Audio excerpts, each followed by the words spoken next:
feel smaller. Oh. Pain that has spread to both his eyes. Now he can't even walk outside in the sunlight on his own. I had a friend lead me by the hand while I was walking down the street.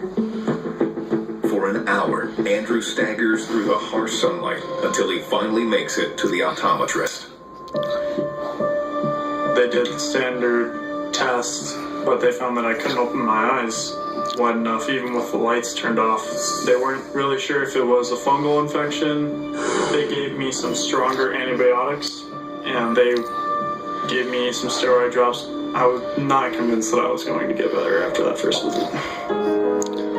Andrew heads back to the dorm with the medication. But a week later, he still cannot see in the light. I called my parents and I told them about it. I was talking to him on the phone, and when he said he couldn't see because of the sunlight, I was like, what do you mean you can't see? How are you gonna study, you know? I mean, how are you gonna live your life? I said, well, you need to go see this doctor in town. Andrew heeds his mother's advice and goes back to the clinic the next day. He looked at my eyes again, and I had scarring, and the doctor was kind of apprehensive. He didn't really know what was going on. The optometrist gives Andrew more eye medication to manage the scarring, while he researches what might be causing these problems. 3 days later, Andrew returns to the optometrist. He looked at my eyes again and noticed that the scars weren't expanding. I actually did have permanent damage going on.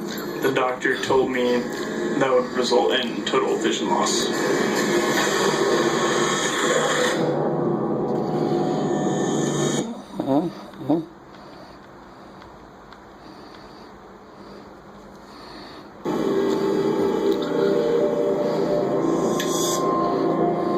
The prospect of losing my sight was scary.